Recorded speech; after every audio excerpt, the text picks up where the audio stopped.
Bienvenidos. Estos son consejos jurídicos para la vida cotidiana. La reforma judicial. ¿Les suena? ¿Han estado escuchando mucho al respecto? Pues a nosotros como abogados nos ha impactado, ha mantenido atentos a todo lo que se da en el entorno. Sin embargo, debo señalar que no estoy muy contento con los temas que se han tratado al respecto, ya que se habla por qué sí, por qué no, complicaciones, deficiencias. Y soy partidario de ello porque implica una parte del análisis con el que tenemos que abordar el tema. Sin embargo, yo como abogado tengo que ofrecerle algo a los clientes. Tengo que reconocer hasta qué punto estoy alterado, que hay elementos a favor, hay buenas noticias, digamos. Una de ellas se refiere a los recursos de la ley procesal. Los impedimentos que podemos presentar contra un juez o que un juez debe de pronunciar o manifestar espontáneamente cuando haya conflicto de interés, existe en la ley desde hace años y sigue vigente. Las recusaciones en caso de que no se pronuncie o las excusas cuando hay causas notorias para que un juez no conozca de algún asunto, representan las principales defensas para cuando los nuevos nombrados o los nuevos jueces tengan alguna conducta inapropiada, indebida, una tendencia parcial inaceptable o tengan alguna conducta ilegal. Estos son los recursos de orden, digamos, práctico, cotidiano en el proceso. También está el tema de la queja. Les llamo recursos, aunque son actos o decretos en algunos casos, pero en el recurso de la queja también estamos cuidando puntualmente la conducta del juez cuando se sale de las normas procesales o de la correcta interpretación del derecho. Y todo ello está a la mano de los litigantes. No podemos olvidar un tema más delicado que está relacionado con la responsabilidad de los servidores públicos. Tenemos esa oportunidad de que si encontramos algo notoriamente ilícito dentro de la conducta del juez, actuemos de inmediato. Y existen todos los medios o recursos públicos para poder procurar este tipo de dinámicas procesales. En el caso de los ministros de la Corte, pues sigue vigente el tema de que no pueden manifestar una tendencia favorable o parcial en favor de algún otro poder.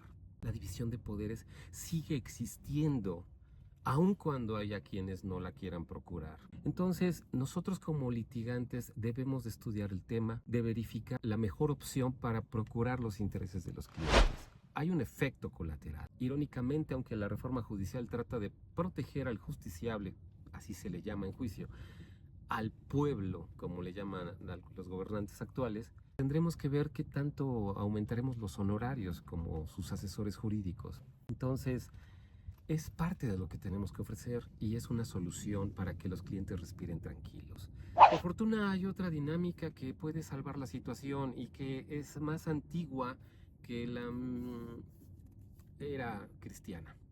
Estoy hablando del contrato, el acuerdo de voluntades.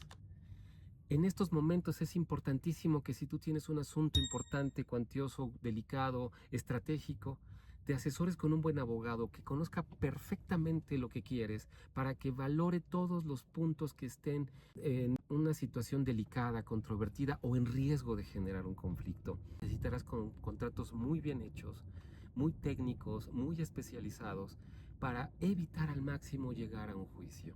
Y dentro de esos mismos contratos habrás de valorar todas las formas alternas para resolver conflictos. Estamos hablando de procesos de negociación entre los mismos contratantes, una comunicación muy clara para resolver las diferencias, tal vez alguna mediación, tal vez alguna conciliación en los centros de justicia alternativa de servicios gratuitos, o si hay fondos o la dinámica lo permite, algún arbitraje, especificando correctamente el procedimiento y no como lo hacen en algunos casos en donde solo quieren hablar del arbitraje, pero no señalan los detalles del proceso. Estas cuestiones subsisten a la fecha. Esta reforma no las ha trastocado, sino que todo lo contrario, las va a reforzar en la práctica. Y nosotros los abogados tenemos que estudiarlas, tenemos que especializarnos en todo ello. Debo confesarte que la reforma a nosotros los estudiosos del derecho, los practicantes del derecho, los que estamos inmersos en la vida de la administración de justicia, nos está impactando, nos está llamando nuestra atención. Y es que éticamente hablando me tengo que pronunciar. Profesionalmente hablando no puedo estar al margen de esto. Me ha costado mucho trabajo entender el fenómeno. Tratar de encontrar el punto de partida para explicárselo a los clientes, ponerlos al tanto de lo que deben de prever. Y solo lo he logrado a través de la percepción de 3 conceptos que me atrevo a compartirte. El primero de ellos es la selección. Y es que en esta práctica de seleccionar a alguien, nos enfocamos prácticamente en las características peculiares de una persona, sus cualidades profesionales, su especialización en algún aspecto profesional. Y todos conocemos esto. En la selección mexicana tenemos a unos profesionales que superan a los demás para estar en este equipo. También tenemos a investigadores que se dedican a verificar los temas de la contaminación en el Valle de México. Necesitamos a investigadores que cubran este perfil de especialización. Son seleccionados de acuerdo a sus cualidades personales. Podría aplicar esto de la calidad intuiti persona, pero no entremos en estos detalles de latinazgos porque ni yo los domino, pero sí los conozco y a ustedes les interesa saber que la selección existe en la explicación que estoy dando. El otro concepto que me llamó la atención para entender es el de la elección. Aquí los aspectos cualitativos se pierden y entramos a los meramente cuantitativos. La popularidad, quién tiene más votos, quiénes van a querer más a una sola persona sin importar si tiene o no la calificación apropiada para desempeñarse en un puesto.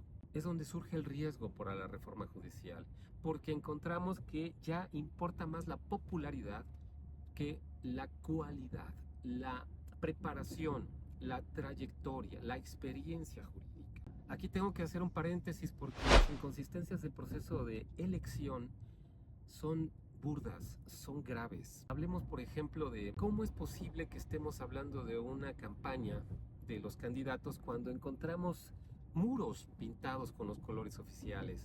Pareciera una elección de Estado. ¿Cómo es posible que hablemos de una verdadera campaña con límites económicos o de financiamiento cuando encontramos eventos que uno solo supera el límite que se ha estado manejando en ley?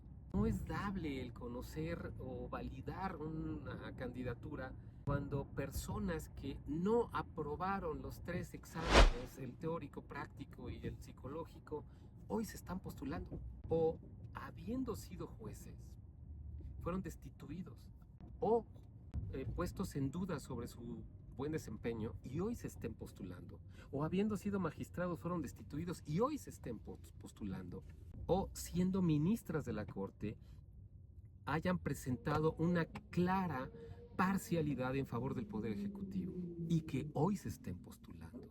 Esto enrarece demasiado lo que es la postura de los candidatos. Ni qué decir de aquellos candidatos que, teniendo toda la trayectoria en la carrera judicial, hoy por hoy se vean obligados a generar un carisma que no tienen, porque lo que tienen es un nivel de análisis jurídico muy desarrollado. Y créanme, un buen juez tiene todo el bagaje para poder redactar una resolución exquisita, perfecta, pero no tiene carisma para sonreírle a la cámara. ¿Y cuál va a ser el efecto? Que aquellos candidatos que no tengan esa chispa para con el público destinatario van a perder y van a ganar los que no tienen la aptitud, la ética, los conocimientos, la trayectoria. Ese es el gran riesgo, que los que van a quedar como jueces quizás sean personas que no tengan la preparación o conocimientos necesarios para actuar como buen juez, para manifestar la apariencia del buen derecho con base en estudios lógico-jurídicos apropiados. Y es que un juez, un juzgador, debe de conocer tu asunto cuando lo presentes en juicio con todas las pruebas necesarias y sobre de ello el juez se debe de pronunciar, no sobre sus promesas de campaña. Estas son cuestiones muy complejas, muy técnicas y por eso nosotros los que tenemos una práctica profesional más objetiva, no estamos convencidos con la elección. Hay otras incidencias que están por demás vulnerando la naturaleza de una elección. Voy a explicarme de otra manera. Una verdadera elección te debe de generar confianza, seguridad y claridad en la manera como tienes que operar, como tienes que emitir tu voto. Ejemplo de ello está el cónclave, a donde se acaba de elegir a León XIV como nuevo papa. Es muy clara la votación, es muy claro el proceso del cónclave, es muy claro cómo los miembros del mundo católico, al conocer el procedimiento, la solemnidad y la seriedad del asunto, aceptan la noticia sin impugnar el resultado, sin dudar sobre la validez de quién es el nuevo Papa. Esta es una elección, pero cuando una elección no se ajusta a procedimientos claros, a reglas claras, a financiamientos claros, a la confianza de los votantes, entonces esa elección no es una elección, al grado de que vulnera sustancialmente la validez del voto o la eficacia del voto. ¿Qué tipo de voto vamos a emitir si nos estamos pronunciando sobre personas que no conocemos y que si conocemos es porque están tan producidas que no denotan un verdadero conocimiento del derecho? Eso es una elección, es decir, se presta por su necesidad cuantitativa a diferentes prácticas indebidas que hoy por hoy muchos conocen en diferentes formas. Se diga de aquellos jueces que quieren abusar del puesto para obligar al equipo de su juzgado o de su tribunal a marchas forzadas, a atentar contra sus derechos humanos de una buena jornada de trabajo. Vámonos al tercer concepto, que es el de la manipulación, en donde el aspecto cualitativo o cuantitativo sale de la jugada. La manipulación exige que aquella persona que se tiene que manipular sacrifique su derecho o libre voluntad de las ideas o de los actos. Todos conocemos a este tipo de manipulación. También conocemos la manipulación de un artista que al encontrarse en un escenario masivo, con afluencia masiva, tiene que dar un buen espectáculo o procurar el orden dentro del evento para que, a pesar de que las personas tienen libre su decisión para actuar, lo sientan, vivan acotados en su comportamiento para evitar algún conflicto serio. Ya hemos visto qué pasa si no se logra esto. Es decir, hay en la manipulación un atentado o un control de la voluntad del manipulado, a pesar de que el manipulado deba de ejercerlo.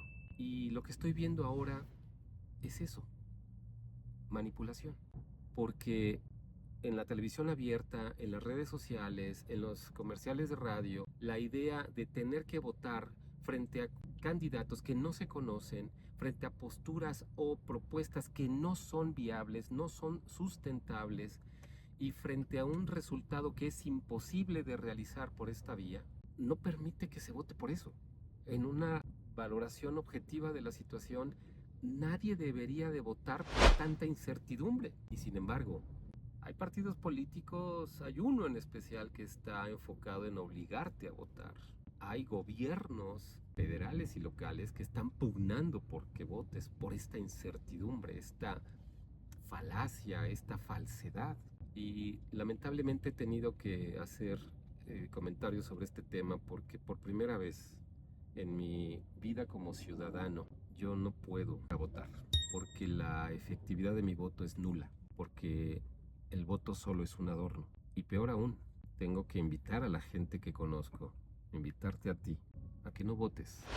Por primera vez, la teoría de la abstención del voto como descalificación del proceso político de que se trate es la única vía que tenemos los ciudadanos para manifestarnos. Aquí y en China, si la tasa de abstención del voto es la gran mayoría, van a estar manifestándose la verdadera voluntad del pueblo que tanto dicen defender. Y lo debo decir también, quienes voten lo están haciendo por una dependencia política y no por un ejercicio democrático. Así no es como se busca tener jueces o juzgadores. Te comparto esto por necesidad profesional, necesidad ética. Espero que te haya servido.